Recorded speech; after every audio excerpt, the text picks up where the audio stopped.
Hello friends, welcome. Feeling of imagination के channel में आपका वेलकम है। आप सभी लोगों को नए साल की ढेर सारी शुभकामनाएं। हालांकि मैं यह कहने में लेट हो गई। मेरी तबीयत थोड़ी खराब हो गई थी, इसी वजह से मैं वीडियो नहीं बना पा रही थी और साल के फर्स्ट वीक में ही मैं लेट हो गई। मगर उम्मीद करती हूँ कि इसके बाद शायद ही हमें इन परेशानियों का सामना करना पड़े। तो चलिए अब हम अपनी स्टोरी पर आते हैं। यह मेरी Wangxian FF war of hidden love का सेकेंड लास्ट पार्ट है। कल यह एफएफ एंड हो जाएगा। जैसे भी हो आप कमेंट जरूर करिएगा। तो चलिए अब हम अपनी स्टोरी लाइन पर आते हैं। प्रीवियस पार्ट में आपने देखा था कि म्याम म्याम पर अटैक हुआ था। विंग ने उसे सेव किया था। वह उसे हॉस्पिटल ले गया था और उसे पता चल गया था कि म्याम म्याम प्रेग्नेंट है। इस बात से विंग बहुत ज्यादा हर्ट होता है। वह खुद को अपने मेंशन में लॉक कर लेता है। वेनिंग और उन्नी हुसैन उसे मनाने की बहुत कोशिश करते हैं, मगर इसमें वो असफल होते हैं। इसी वजह से वह वांग जी के पास गए थे उसकी हेल्प के लिए। वांग जी उनकी बात सुनने के बाद तुरंत ही वे मेंशन की तरफ निकल जाता है। वह विंग के कमरे में पहुंचता है। विंग, विंग कहाँ हो तुम? वांग जी चारों तरफ देखता है, मगर उसे विंग कहीं भी नजर नहीं आ रहा था। तभी उसके पैर किसी से टकरा जाते हैं। उसने अपने पैरों की तरफ देखा। उधर देखते ही वह चिल्लाया, विंग, विंग तुम इस हालत में? वांग जी वहीं बैठ जाता है। इस वक्त विंग एक मैसी कंडीशन में था। उसके आसपास ड्रिंक की स्मेल आ रही थी। अभी भी उसके हाथ में एक ड्रिंक्स की बोतल थी। विंग की ऐसी हालत देखकर वांग जी सहम सा गया था। उसने विंग के चेहरे को अपने दोनों हथेलियों में ले लिया। विंग, विंग ये क्या हुआ है तुम्हें? क्या हुआ है तुम्हें माय लव? क्या हुआ है तुम्हें? Please tell me what happened sweetheart. क्या हुआ है तुम्हें? और विंग के फेस को अपनी गोद में ले लेता है। वांग जी की आवाज जब विंग के कानों में पड़ती है तो वह बोल पड़ता है, गगा आप हो ना? और उसकी आंखें खुल जाती हैं। विंग अपने हाथों को वांग जी के फेस पर रखता है। वांग जी ने विंग के हाथों को पकड़ लिया। पहले उठो, तुम उठो। वह विंग को खड़ा करने की कोशिश करता है। विंग किसी तरीके से खड़ा हो जाता है। वांग जी उसे वॉशरूम में ले जा रहा था। वह बहुत पेल लग रहा था, हालांकि अब वह नशे में नहीं था। उसने कहा, छोड़िए, छोड़िए, मैं खुद ही चला जाऊंगा। आप यहाँ कैसे आ गए? मगर वांग जी उसकी कोई बात नहीं सुनता है। वह उसे गोद में कैरी करता है और टब में बिठा देता है। विंग की आंखें अभी भी वांग जी को गुस्से से देख रही थी, मगर वह वांग जी को वो सब कुछ करने देता है जो वांग जी करना चाहता था। उसके मुंह से बस एक ही आवाज निकल रही थी, गगा क्यों किया आपने मेरे साथ ऐसा? क्यों किया? और उस वक्त उसकी आंखों से आंसू भी निकल रहे थे। वांग जी विंग को बाहर लाता है, बेड पर बिठाता है, उसका ड्रेस चेंज करता है। विंग अब कुछ अच्छी हालत में लग रहा था, मगर उसका फेस अभी भी पेल था। वह वांग जी को लगातार अपनी इंटेंस निगाहों से देखे जा रहा था और वांग जी उसकी इस निगाहों को अपने ऊपर फील कर पा रहा था। उसे ऐसा महसूस हो रहा था कि विंग की ऐसी निगाहें उसे अंदर तक चीर देंगी। फिर भी वह अपना काम किए जा रहा था। अब बारी थी विंग के बालों को सुखाने की। वांग जी विंग के बालों को सुखा रहा था। विंग के बालों से टॉवेल को रब करते हुए कहता है, क्या बात है विंग, तुम मुझे ऐसे क्यों देख रहे हो? विंग जो अब थोड़ी ठीक हालत में था, उसने कहा, क्यों किया आपने मेरे साथ ऐसा? क्यों किया? जी के हाथों को पकड़कर अपनी तरफ खींचता है, जिसकी वजह से वांग जी अब उसके ऊपर आ गिरा था। वह तुरंत ही वांग जी को फ्लिप करता हुआ उसके ऊपर आकर बैठ जाता है। अब वांग जी बेड पर हाफ लेटा हुआ था। उसके पैर फर्श पर थे और विंग उसके ऊपर बैठा था। उसके हाथ वांग जी के कंधे पर थे। उसकी आंखों में गुस्सा और प्यार दोनों झलक रहे थे। आंखें लाल थीं, उनसे आंसू निकल रहे थे। फिर उसने रिपीट किया, क्यों किया आपने ऐसा? हाँ, क्यों किया? मैंने क्या किया विंग, बताओगे मुझे? वांग जी ने क्वेश्चनिंग लुक देते हुए विंग से पूछा। ओह, आपको अब ये भी पता नहीं है कि आपने क्या किया है? और वांग जी के शोल्डर को जोर से प्रेस करता है। वांग जी अपने हाथों को विंग के चिक्स पर ले जाता है और सहलाते हुए कहता है, टेल मी स्वीट हार्ट, क्या किया है मैंने? बताओगे? वांग जी का ऐसा कहना ही था कि विंग उसके ऊपर लीन हो जाता है। अब विंग का फेस वांग जी के शोल्डर पर था और वांग जी को वह टाइट हग कर लेता है।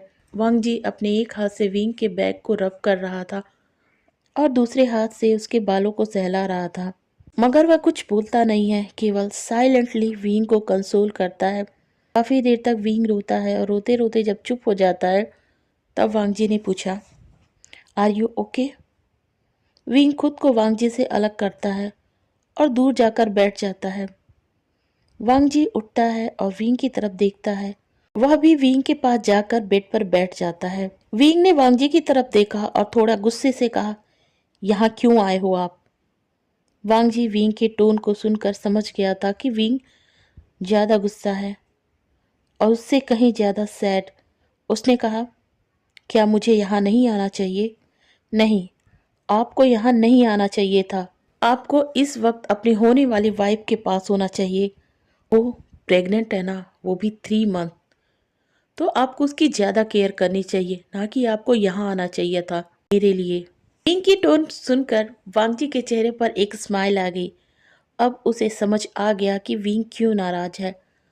उसने छोटी सी स्माइल की और विंग के हाथों को अपने हाथों में इंटरबाइन कर उस पर किस करते हुए कहा, तो तुम म्याम्या से जेलस हो? विंग, जिसका गुस्सा अब उसके कंट्रोल से बाहर हो रहा था, उसने अपना हाथ छुड़ाते हुए कहा, गगा, आप यहाँ क्यों आए हो? आप जाइए यहाँ से। मुझे आपकी ज़रूरत नहीं है। जाइए यहाँ से। आपको क्या लगता है आप मुझसे चीटिंग करोगे और मैं आपको माफ़ कर दूंगा? जाइए यहाँ से। मुझे आपकी ज़रूरत नहीं है। मैंने चीटिंग की है? और तुम्हारे साथ? वांग जी ने यह कहने के साथ ही विंग को झटके से खींच लिया। विंग अब उसकी बाहों में गिर पड़ा। वांग जी ने कहा, मैंने तुम्हें चीट नहीं किया है विंग। तुम ऐसा सोच भी कैसे सकते हो? विंग का गुस्सा उस पर हावी हो गया। उसने खुद से वांग जी को अलग किया और बेड से नीचे उतर कर गुस्से से कहा, mister lawn Wang ji, please यहाँ से चले जाइए। मैं आपकी शक्ल भी नहीं देखना चाहता। आपको क्या लगता है मैं आपके बिना नहीं रह सकता? तो आप मेरे साथ कुछ भी करेंगे। आप मेरी वीकनेस हैं, मगर आप मुझे चीट करेंगे और मैं आपको जाने दूंगा? नहीं, बिल्कुल नहीं।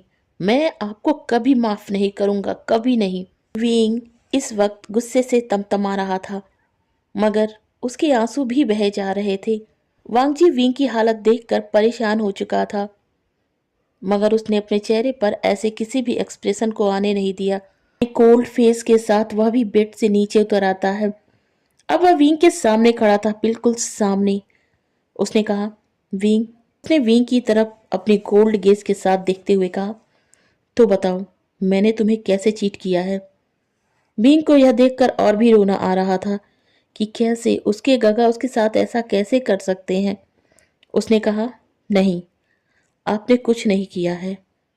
तो अब आप जाइए यहाँ से। मुझे अब आप नहीं चाहिए। जाइए यहाँ से। और विंग ने वांग जी का हाथ गुस्से से पकड़कर उसे रूम से बाहर ले जाने लगा। मगर तभी जो हुआ, उसने विंग को अपनी जगह पर ही फ्रीज कर दिया। जी विंग के हाथों को उसके बैक पर ट्विस्ट करता है और उसे एक एग्रेसिव किस में खींच लेता है।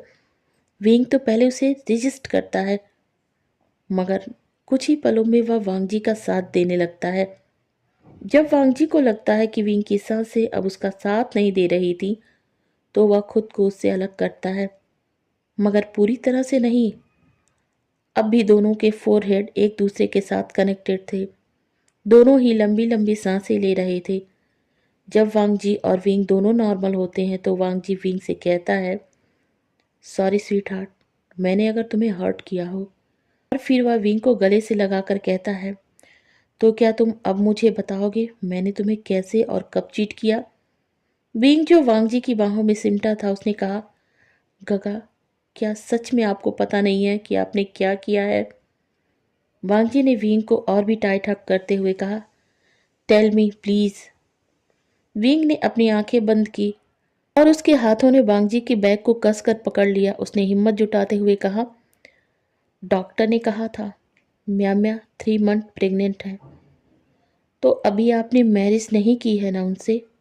विंग ने हिचकिचाते हुए कहा, वांग जी ने फिर अपनी सॉफ्ट आवाज में कहा। वो बताओ जिस बात ने तुम्हें हर्ट किया है। किंग ने वांग जी को और भी टाइट हक कर लिया और कहा, कगा आप तो मुझसे प्यार करते थे ना? वांग जी ने कहा, नहीं, बिल्कुल नहीं। वांग जी के मुंह से जैसे ही ये निकला, विंग को लगा जैसे कि किसी ने उसके सीने में खंजर घुसा दिया है। उसकी पकड़ वांग जी के बैग पर ढीली होने लगी। वांग जी को जैसे ही ये महसूस होता है, उसने विंग को और भी टाइट पकड़ लिया और उसके कान में विस्पर करते हुए कहता है, मैं आज भी तुम्ही से प्यार करता हूँ विंग। सुनना ही था कि विंग अपनी जगह पर फ्रीज हो गया। वांग जी ने खुद को विंग से दूर किया और विंग के दोनों कंधों को अपने हाथ में रखते हुए कहता है, तो अब बताओ विंग। विंग ने अपनी भीगी आंखों से वांग जी की आंखों में देखते हुए कहा, तो फिर म्या म्या प्रेग्नेंट कैसे है? वांग जी को हंसी आ गई। उसने मुस्कुराते हुए कहा, ओह, तो तुम्हें लगता है कि मैंने म्या म्या को प्रेग्नेंट कर दिया? नहीं, तुम्हें ये लगता है कि मैंने म्या म्या के साथ वो सब किया। और वांग जी विंग के फेस को उस स्क्रीन की तरफ कर देता है जिसमें वांग जी विंग के ऊपर था और विंग बस वांग जी का नाम ले रहा था। विंग ने तुरंत अपनी निगाहें हटा ली। वांग जी ने अब विंग को उस स्क्रीन के सामने ही खड़ा कर दिया। उसको बैग से गले लगाकर अपने फेस को उसके कंधे पर रखते हुए कहा, देखो उसे। उसे देखने के बाद क्या तुम्हें ये लगता है कि मुझे तुम्हारे अलावा कोई और भी झेल सकता है? नहीं ना। तो फिर तुमने ये कैसे सोच लिया? पागल हो, एकदम पागल। विंग ने धीरे से कहा, तो वो बेबी कैसे आए? वो मेरे नहीं है विंग, वो म्या म्या के हस्बैंड के हैं। अब विंग को गुस्सा आ गया। उसने पलट कर कहा, हस्बैंड? उसके हस्बैंड तो आप ही होने वाले हो ना? नहीं, बिल्कुल नहीं। उसका हस्बैंड पहले से ही है और वो है मोस्वान्यू। मोस्वान्यू उसका हस्बैंड है। विंग हैरानी के साथ बोल पड़ा। वांग जी ने विंग की कमर को पकड़कर अपनी तरफ खींचते हुए कहा, तो तुम्हें पता चल गया ना, ये मेरे बेबीज नहीं है। मैं ऑलरेडी मैरिड है स्वान्यू के साथ। वांग जी ने विंग के बालों को पीछे करते हुए कहा, ये वही मोस्वान्यू है जिसने कभी तुम्हें प्रपोज किया था। विंग थोड़ा और हैरान हो गया। उसने कहा, मो कंपनी की मोस्वान्यू? हाँ हाँ, वही। मैं बस उनकी हेल्प कर रहा हूँ और कुछ नहीं। मैं तो बस तुम्ही से प्यार करता हूँ, बस तुम्ही से।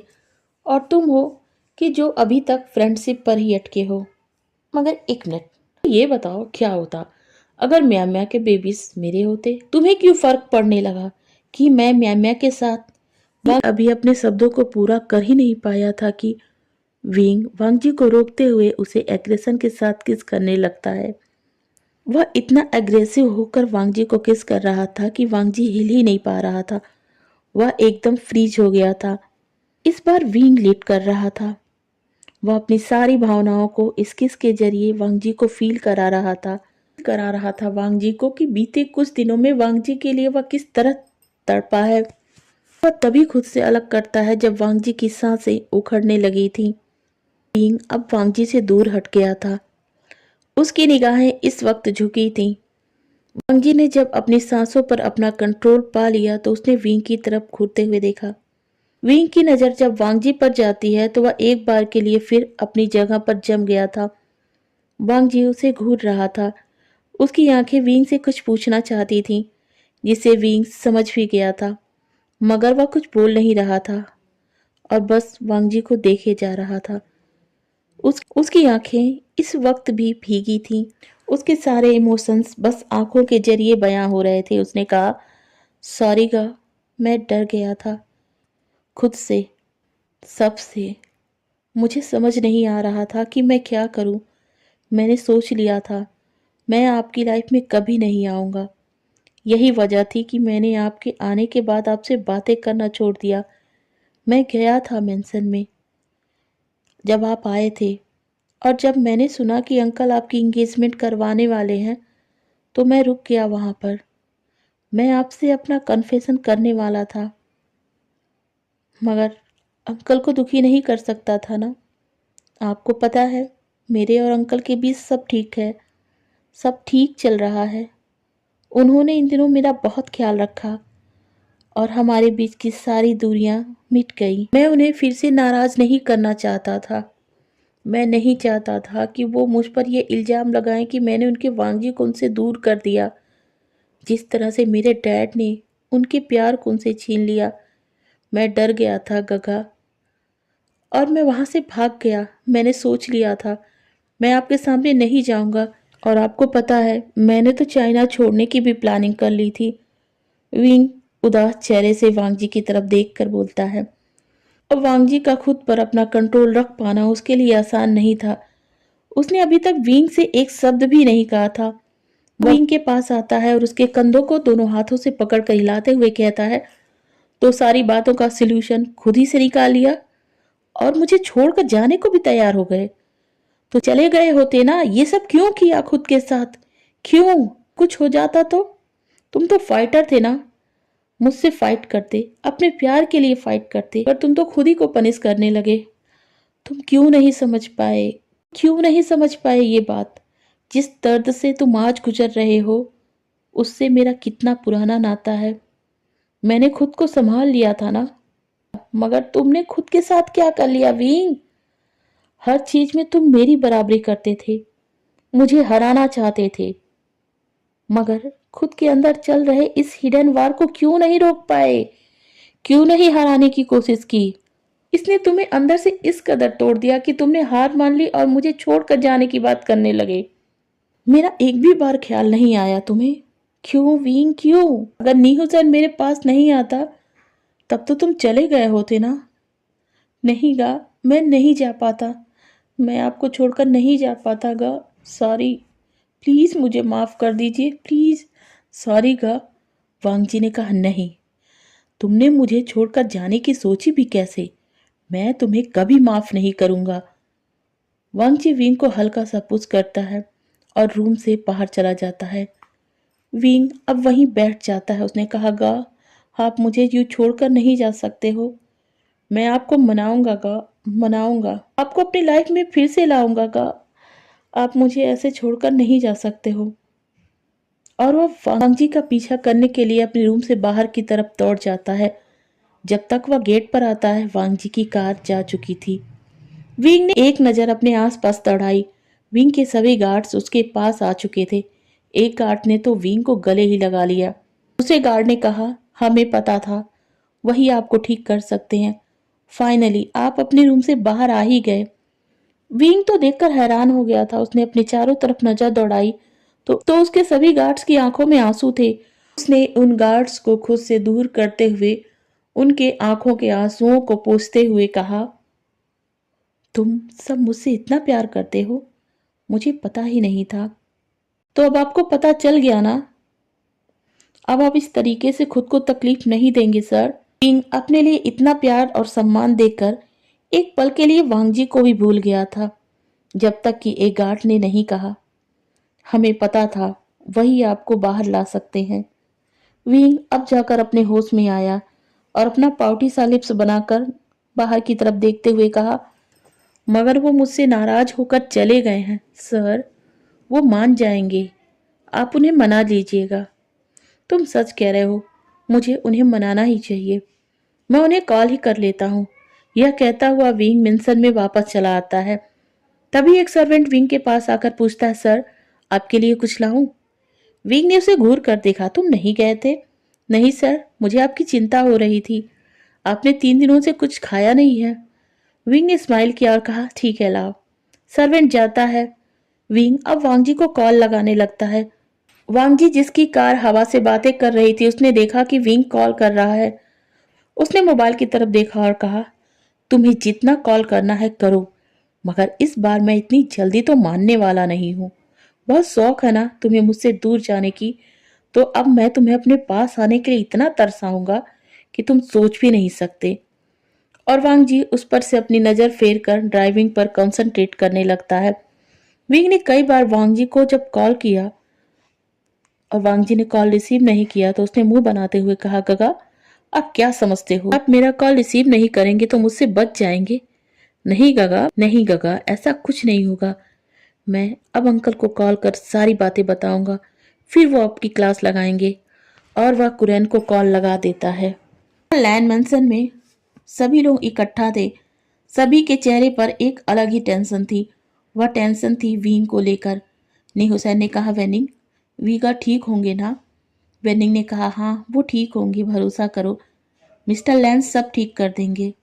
कुरैन इस वक्त अपने रूम में थे। तभी अचानक से मेंशन में ढेर सारे गार्ड्स अपने हथियारों के साथ एंट्री करते हैं।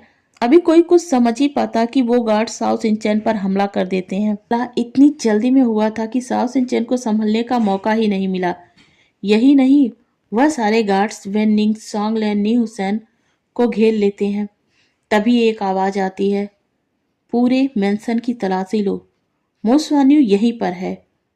और यह आवाज थी वेन रोहान की। सॉन्गलैन, जो वेन रोहान की आवाज सुनकर अपने होश में आया, जब वह सामने साओ सिंचैन की हालत देखता है तो चिल्ला पड़ता है, साओ सिंचैन, छोड़ो उसे, छोड़ो, हटो उसके पास से। कहता हुआ सॉन्गलैन साओ सिंचैन के पास दौड़ जाता है। ओह, मुझे ये फैमिली ड्रामा देखने में कोई इंटरेस्ट नहीं है, जाओ अंदर, जो भी हो सबको बाहर लेकर आओ। कुछ गार्ड्स अंदर की ओर दौड़ जाते हैं। उनके कदमों की आवाज़ जब कुरैन के कानों में पड़ती है तो वह अलर्ट हो जाते हैं। तभी कुरैन के पास एक कॉल आता है। कुरैन ने मोबाइल की तरफ देखा, कॉल विंग का था। वह कॉल रिसीव करते हैं, मगर तभी गार्ड्स के कदमों की आवाज़ उनके कानों में तेज हो गई। उनका ध्यान मोबाइल से हट जाता है। वह बाहर की तरफ चल पड़ते हैं, मगर आदतन अपने मोबाइल को अपने जेब में रख लेते हैं। वो गार्ड्स आते हैं और कुरैन को पकड़कर नीचे की तरफ ले जाने लगते हैं। कौन हो तुम? मुझे इस तरीके से क्यों पकड़ रहे हो? कुरैन के शब्दों में हड़बड़ाहट साफ झलक रही थी। विंग ने जब सुना कि कुरैन क्या कह रहे हैं तो वह भी घबरा गया। अंकल, अंकल क्या हो रहा है उधर? इधर कुरैन को वो लोग लेकर हॉल में पहुंच चुके थे। तभी कुरैन ने देखा कि वेन रोहान उनके सामने बैठा है और साओ सिंचैन जख्मी हालत में गिरा है। सॉन्गलैन उससे लिपट कर उसके ऊपर है। वह चिल्लाया, साओ सिंचैन को क्या हो गया? सॉन्गलैन, क्या हुआ तुम्हें? क्या किया है तुमने मेरे बच्चों के साथ? कुरैन ने चिल्लाते हुए कहा, लैन कुरैन, लैन कुरैन, ये कहो कि क्या किया है तुम्हारे बच्चों ने मेरे साथ, हमारे साथ? हमारी तुम लोगों से कोई दुश्मनी नहीं थी। हम तो कई प्रोजेक्ट में पार्टनर थे ना, मगर तुम्हारे बच्चों ने हमारे मामलों में टांग अड़ा ही दी। हमें तो बस इन्हीं दोनों से मतलब था। उसने सीढ़ियों पर इशारा किया जिस पर से म्या म्या और मोसवानी को लाया जा रहा था। दोनों बहुत डरे लग रहे थे। म्या म्या तुम? म्या म्या को छोड़ दो, वह प्रेग्नेंट है, कुरैन ने घबराते हुए कहा। ओह लैन कुरैन, तुम एडवाइस बहुत देते हो, क्या करना चाहिए क्या नहीं करना चाहिए। मुझे तुम्हारी ये एडवाइस पसंद नहीं है तो अपना मुंह बंद रखो। लगता है तुम्हारा नेफ्यू बांगजी अभी यहाँ नहीं है, मगर उससे हमें क्या, वह आएगा तो उसका भी हाल तुम ही लोगों जैसा ही होगा। तभी वेनी के हाथ की मोबाइल बज उठती है। वेन रोहान ने गुस्से से कहा, सभी की तलाशी लो और उनके मोबाइल को उठाकर वहीं फेंक दो। गार्ड्स ने ऐसा ही किया। सभी के मोबाइल को ले लिया गया और उन्हें तोड़ दिया गया। कुरैन का मोबाइल ऑन ही था, मगर जब उसे गार्ड ने तोड़ दिया तो वह कॉल डिस्कनेक्ट हो गया। अंकल, अंकल, अंकल, आपका मोबाइल स्विच ऑफ हो गया, क्या हो रहा है वहां पर? विंग हड़बड़ा गया। वेन रोहान, ये सब क्या कर रहा है? क्या हो रहा है डैन मेंसन में? अंकल को क्या हो रहा है? वो म्या म्या को क्यों हर्ट कर रहे हैं? एक बार फिर वांग जी को कॉल लगाता है। वांग जी कॉल रिसीव नहीं कर रहा था। मैं क्या करूं? गगा तो कॉल रिसीव नहीं कर रहा है। क्या मैं लैन मेंसन जाऊं? हाँ, यही ठीक होगा। वह वेनिंग को कॉल करता है, मगर वेनिंग का कॉल भी स्विच ऑफ जाता है। ये वेनिंग कॉल क्यों नहीं रिसीव कर रहा है? वह कई बार वेनिंग को कॉल करता है, मगर वेनिंग का कॉल स्विच ऑफ ही बताता है। वह परेशान हो गया। उसने कहा, किसे कॉल करूं? किसे? सिचेन का? क्या मैं सिचेन का को कॉल करूं? अचानक से उसके मन में ख्याल आता है। सिचेन, जो कि इस वक्त नीमिंजे और मेंग्याओ के साथ ही बैठे थे और किसी इंपॉर्टेंट टॉपिक पर बातें कर रहे थे। तभी विंग का कॉल देखते हैं और थोड़ा हैरान होते हैं। उन्होंने कहा, ये वीवूसियान इस वक्त क्यों कॉल कर रहा है? मेंग्याओ ने कहा, तुरंत रिसीव करो, क्या पता इंपॉर्टेंट काम हो। सिचैन ने कॉल रिसीव कर लिया। विंग, जो घबराया था, उसने कहा, सिचैन का, आपने कॉल रिसीव कर लिया, आप ठीक तो हो ना? सिचैन ने कहा, हाँ मैं ठीक हूँ। क्यों, क्या हो गया? सिचैन का, लैंड मेंशन में कुछ ठीक नहीं है, वहां कुछ हुआ है सिचैन का, पता नहीं क्या हुआ है। सिचैन ने कहा, बताओ बताओ क्या हुआ है।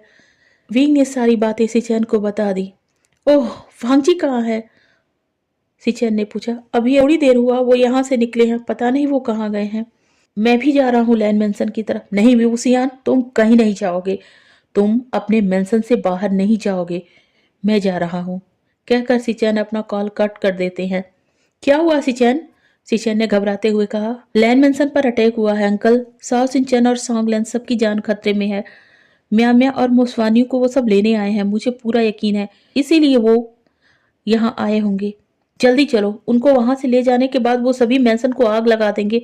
नी मिंजे बोल पड़ता है। ये तुम कैसे कर सकते हो? मैंग्याओ ने कहा। वो ऐसा ही करते हैं विंस, ऐसा ही करते हैं अपने क्राइम को छिपाने के लिए। हमें तुरंत ही एम्बुलेंस और फायर ब्रिगेड दोनों को ही ले जाना होगा, मगर ये सभी तुरंत करना होगा। मैं अपने कमांडोज को इन्फॉर्म करता हूँ, जैसा कि तुमने कहा है साओ सिंचन वहीं पर है, मुझे लगता है कि उसे कांटेक्ट करना बेकार ही होगा। मैं मेरे कमांडोज के साथ वहां चलता हूँ। चलो अब हमें जरा सी भी देरी नहीं करनी चाहिए। नीमिंजे हड़बड़ी के साथ उठ जाते हैं। सिचेन, तुम मैंग्याओ के साथ मेंशन चलो, मैं सारी तैयारी के साथ आ रहा हूँ, मगर याद रखना मेंशन के करीब तभी जाना जब मैं वहां पहुंच जाऊं। जब तक मैं वहां ना पहुंचूं तुम्हें करीब जाने की जरूरत नहीं है। और फिर वह सिचेन को गले लगाकर कहता है, मैं जानता हूं ये समय तुम्हारे लिए बहुत कठिन है, मगर तुम्हें प्लीज पेशेंस रखना होगा। मैं आता हूं, और ये मेक श्योर करना कि विवुसियान वहां नहीं पहुंचे। सिचेन जो आगे बढ़ रहा था उसके कदम रुक जाते हैं। कोशिश करूंगा, पर मुझे इम्पॉसिबल लग रहा है। नीमिंजे मुस्कुराया और कहा, मैं जानता हूं। इसके बाद सिचेन मैंग्याओ के साथ बाहर निकल जाते हैं। इधर नीमिंजे भी। विंग अब अपनी कार में था, वह घबराया सा था। उसने कहा, गगा कॉल रिसीव नहीं कर रही हैं, क्या हुआ होगा मेंशन में? सिचेनगा ने मुझे मना किया है, पर मैं ऐसे नहीं रह सकता, मुझे जाना होगा। मैं अंकल को खतरे में नहीं देख सकता, और क्या पता गगा भी वहीं पर हूँ, वह भी किसी मुसीबत में फंस गए हों। मुझे जाना ही होगा। सॉरी सिचेनगा, मैं आपकी बात नहीं मान सकता। आपकी फैमिली मेरी भी फैमिली है, तो मैं कैसे खुद को रोक सकता हूँ। इधर वांग जी इस वक्त लैंड मेंशन के सामने था, और विंग की वजह से इतना ज्यादा डिस्टर्ब हो गया था कि मेंशन के अंदर जाते समय उसका ध्यान आसपास की माहौल पर था ही नहीं। वह ये सोच ही नहीं पाया कि माहौल कुछ अलग सा लग रहा था। यहाँ तक कि उसके गार्ड्स भी बदल गए थे, और उनकी तादाद भी पहले से ज्यादा थी। मगर वांग जी खुली आंखों से भी अपने आसपास के इस बदलाव को महसूस नहीं कर पा रहा था। करता भी कैसे? विंग ने उसे हर्ट जो किया था वह मेंशन के अंदर आ जाता है। उसे किसी गार्ड ने रोका नहीं। मेंशन के अंदर कदम रखते ही वह ठिठक गया। मोसवानियों को कुछ गार्ड्स मार रहे थे। वह दौड़कर मोसवानियों की तरफ गया, तभी बीच में वांगजी को कुछ गार्ड्स ने पकड़ लिया। कौन हो तुम लोग, और इस तरीके से हमारे मेंशन में क्या कर रहे हो? वांगजी ने गुस्से से कहा। क्या कर रहे हैं? तुम्ही ने तो हमें यहाँ आने को मजबूर कर दिया लान वांगजी, वरना हम तो अपनी लाइफ में मजे से जी रहे थे। कहते हुए वेन रोहान ने वांगजी के बालों को पकड़ लिया। ओके फ्रेंड्स, तो मैं आज की वीडियो यहीं पर एंड करती हूँ। है कि ये पार्ट आपको अच्छा लगा। Thank you.